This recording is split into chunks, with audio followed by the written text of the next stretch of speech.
Él no te valoró cuando te tenía. Pero desde que te fuiste, no puede dejar de pensarte. No es amor, es psicología inversa. Y cuando entiendas cómo funciona, vas a dejar de perseguir y el Vicky empezar a correr detrás. Yo sé exactamente lo que estás sintiendo ahora. Esa ansiedad en el pecho, ese nudo en la garganta, esa necesidad irracional de buscar a quien ya no está. No es debilidad, no es dependencia, es biología. Porque cuando perdemos a alguien que amamos, el cerebro entra en estado de emergencia. Literalmente. El sistema límbico, donde se procesan las emociones. He visto cientos de imágenes cerebrales que lo confirman. Cuando alguien atraviesa una ruptura amorosa, se activan las mismas regiones que se encienden ante el dolor físico o la abstinencia de una droga. ¿Te has dado cuenta de que, cuando más necesitas respuestas, él responde con silencio? Eso tiene una explicación científica, pero la mayoría de las mujeres nunca la descubre. Entender este mecanismo es lo que separa la inseguridad de la confianza. Si quieres acceder a esta clave ahora, solo haz clic en el primer enlace de la descripción o en el comentario fijado. Eso es lo que estás viviendo. Una forma de abstinencia emocional. Y aunque suene extremo, tiene todo el sentido evolutivo. Durante millones de años, la conexión afectiva fue una cuestión de supervivencia. Perder a un vínculo significaba peligro real. Por eso ahora tu cerebro te grita que vayas detrás, que recuperes lo perdido. Pero no porque eso sea necesariamente bueno para ti, sino porque tu biología no distingue entre el amor y la seguridad. Para ella, son lo mismo.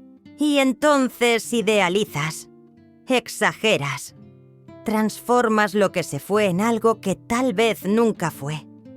Es una distorsión, una ilusión perfectamente lógica. Y completa aquí ocurre algo fascinante. Mientras más inaccesible se vuelve esa persona, más fuerte se activa el sistema de recompensa. El deseo crece con la ausencia. El valor aumenta con la distancia.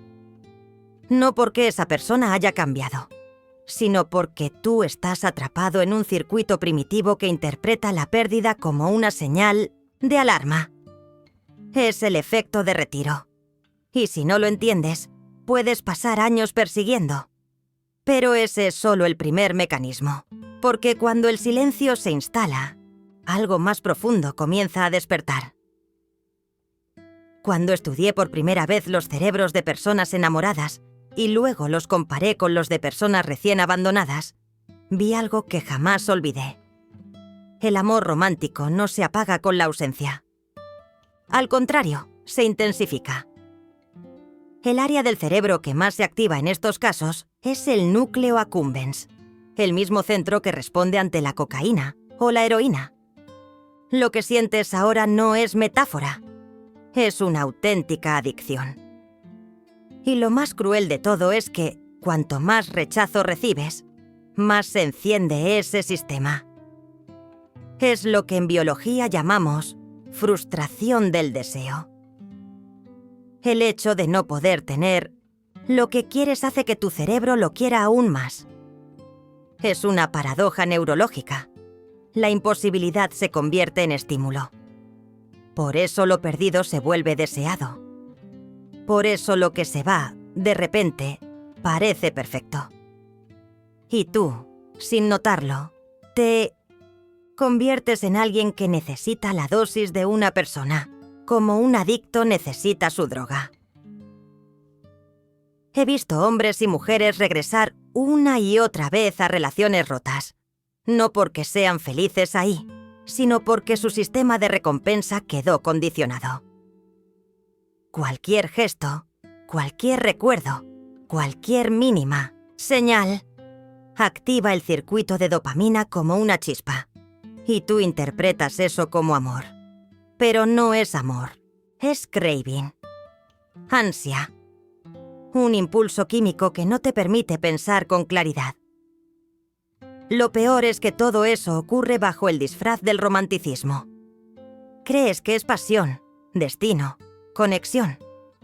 Pero si fueras capaz de ver lo que yo veo en el escáner cerebral, entenderías que se trata de un patrón de repetición, una obsesión disfrazada de deseo. Y es ahí donde el amor perdido se convierte en cárcel. Porque lo idealizas, lo persigues, lo colocas en un pedestal y olvidas lo que realmente fue. Pero cuando dejas de perseguir, algo cambia. Cuando desapareces, el juego se invierte. Y es ahí donde el silencio comienza a tener poder. El silencio no es ausencia, es presencia amplificada. Cuando te retiras, no estás desapareciendo.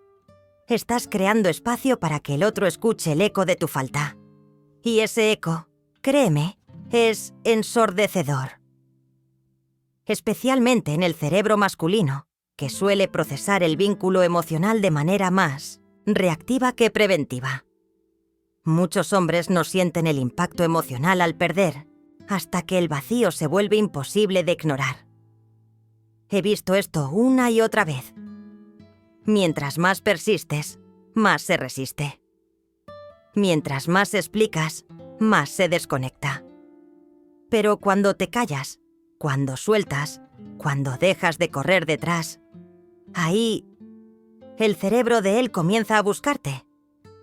No porque entienda de inmediato lo que perdió, sino porque el sistema de apego entra en disonancia.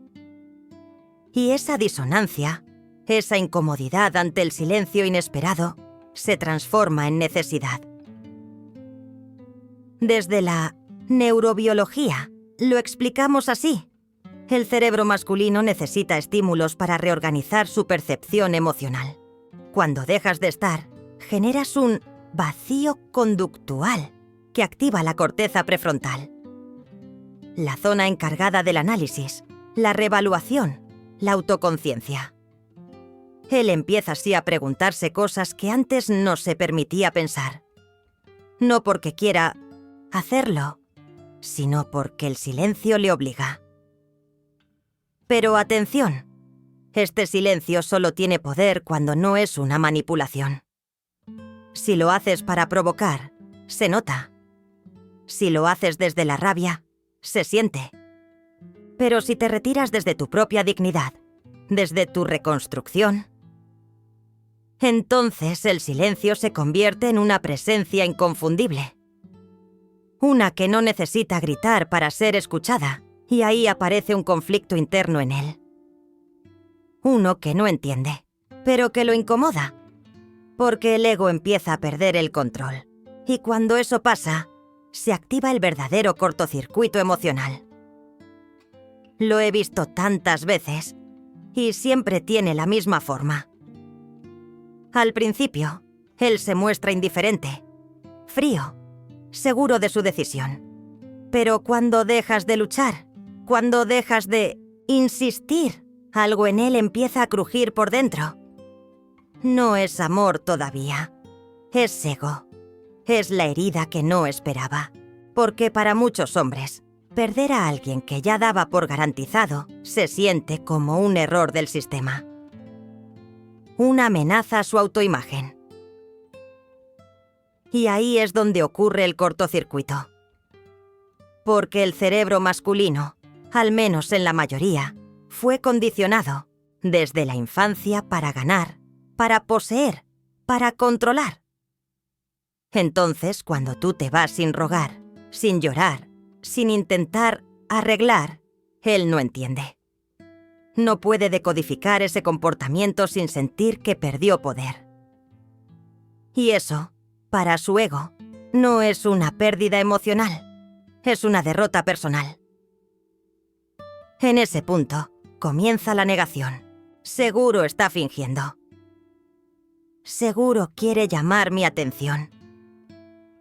Pero el tiempo pasa, y tu silencio se mantiene. Y ahí la disonancia crece, porque ahora ya no se trata de ti, se trata de él consigo mismo, con la imagen que tenía de... Sí, con la narrativa que construyó. Y en ese caos interno aparece algo que él no sabe manejar: la vulnerabilidad. Lo que antes era indiferencia, ahora se vuelve rencor. Lo que antes era seguridad, se convierte en duda. Y lo que antes era certeza, empieza a desmoronarse. Porque si tú pudiste soltarlo sin drama, si pudiste seguir sin mendigar atención, entonces quizá nunca tuvo tanto poder como pensaba. Y eso, para un ego frágil, es insoportable. Y cuando el ego se quiebra, el deseo cambia de forma. Ya no es solo deseo por ti, es deseo de recuperar el control, de reafirmarse, de no sentirse tan expuesto. Y ahí aparece el peligro, porque cuando el control se rompe, entra en escena un nuevo factor: el misterio. Hay algo que el cerebro humano, y especialmente el masculino, no tolera bien: lo incierto. Lo que no puede predecir, lo que no puede controlar, lo que no entiende del todo. Y ese es el poder del misterio. Porque cuando no estás disponible emocionalmente, cuando no das explicaciones, cuando no reaccionas como él espera, generas un campo magnético que no depende de tu belleza, ni de tu voz, ni de tu historia. Depende de la química del misterio. La dopamina, ese neurotransmisor del deseo, no se dispara con lo que tenemos, sino con lo que está por venir. Lo incierto, lo impredecible, lo que no sabemos si volverá o no. Por eso el amor no correspondido se vuelve tan intenso. Por eso los silencios prolongados calan más hondo que los gritos. Porque la ausencia se transforma en una promesa, una que él no puede descifrar, pero tampoco dejar de perseguir. Durante años estudié esta dinámica. Cuanto más difícil es acceder a alguien, más fuerte se activa el circuito de recompensa. Pero cuidado, no se trata de jugar a ser inalcanzable. Se trata de ser real, de volver al centro, de convertirte en alguien que no necesita ser validada por quien no supo valorarte. Esa transformación, interna, silenciosa, visible, es la que despierta el verdadero deseo. Él no siente atracción por lo que perdió. Siente atracción por lo que ya no puede leer, por lo que no puede anticipar. Y ahí es donde el misterio hace su trabajo, porque ahora tú no eres la misma. Ya no estás en el mismo lugar. Y eso genera una tensión que su mente no puede ignorar. No porque quiera volver, sino porque necesita entender qué pasó contigo. Y es justo en ese punto cuando empiezas a mirar hacia adentro, a reconstruir el rompecabezas emocional. Y es entonces cuando se activa el siguiente mecanismo: el espejo emocional. Ese que lo obliga a ver su reflejo sin ti. Hay una verdad incómoda que he aprendido después de años estudiando el comportamiento afectivo masculino. Muchos hombres no procesan emocionalmente en el vínculo. Procesan en la pérdida. No reflexionan mientras estás, sino cuando ya no estás. No se preguntan qué sienten mientras tú los amas, sino cuando ese amor ya no les pertenece. Y es ahí, en ese vacío, donde aparece el espejo emocional. El espejo emocional no es literal, es simbólico. Es la forma en que tu ausencia les muestra lo que no pudieron ver mientras estabas presente, porque tu presencia constante tapaba el ruido interno. Tu disponibilidad cubría sus inseguridades. Tu entrega sostenía su inmadurez emocional. Pero cuando tú desapareces, no hay nadie que amortigüe el impacto de su propio reflejo. Y lo más impactante es que ese reflejo no es bonito, no es romántico, es incómodo. incluso humillante. Porque ahí se enfrentan a todo lo que no dijeron, a todo lo que evitaron, a todo lo que negaron. Y por primera vez sienten el costo emocional real de haber tenido algo valioso y haberlo dejado ir. No porque tú les lo señales, sino porque ahora deben convivir con la idea de que ya no pueden acceder a ti. Desde la neurociencia, eso se llama activación post-evento. Es la forma en que el cerebro reconstruye una experiencia una vez que ya pasó. Y esa reconstrucción no es objetiva. Está cargada de culpa, de nostalgia, de idealización, pero también de aprendizaje. Porque cuando el ego se rompe y el deseo se vuelve inaccesible, aparece una oportunidad, la de transformarse. No todos lo hacen, pero todos, sin excepción, sienten el golpe. Y ese golpe, ese despertar tardío, es lo que activa el último recurso inconsciente.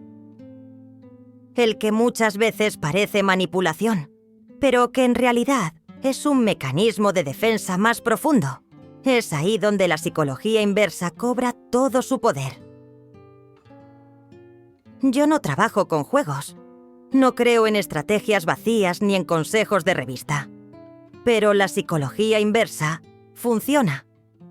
No como una táctica superficial, sino como un reflejo auténtico de tu transformación interior. Porque cuando tú dejas de buscar, cuando dejas de explicar, cuando dejas de demostrar que aún estás disponible, él comienza a sentir lo que antes no podía ver, tu valor.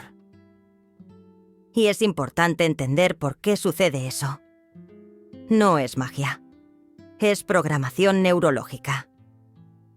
El cerebro humano, y especialmente el masculino en su versión más básica, valora lo que escasea, lo que no tiene, lo que no está. Y desprecia lo que siempre está ahí, esperando, insistiendo, justificando. Entonces, cuando tú dejas de estar al alcance, ya no eres la misma figura emocional que él solía ignorar. Te conviertes en algo que su cerebro debe reevaluar. Ese proceso de reevaluación es el corazón de la psicología inversa. No le estás diciendo, mírame. No le estás gritando, me perdiste. Estás haciendo algo mucho más poderoso. Le estás mostrando, sin palabras, que ya no necesitas demostrar nada. Y eso, por más duro que parezca, golpea más fuerte que cualquier discurso emocional. He visto hombres enfrentarse a este tipo de vacío y desmoronarse internamente. No por venganza, no por manipulación, sino porque, por primera vez, entienden lo que dejaron ir, lo que no cuidaron, lo que ya no pueden controlar. Y ese entendimiento no nace del drama ni del reclamo, nace del silencio, de la coherencia, de la distancia que tú elegiste desde tu poder personal. Y es ahí, justo ahí, cuando la historia comienza a reescribirse. Ya no desde la carencia, sino desde el valor. No el que él te da, sino el que tú decidiste recuperar para ti. Todo hombre valora diferente cuando ya no tiene acceso. Pero no es tu ausencia lo que lo cambia. Es tu transformación en ella. Si algo de todo esto te resonó, recuerda esta frase. El silencio no es ausencia, es presencia amplificada.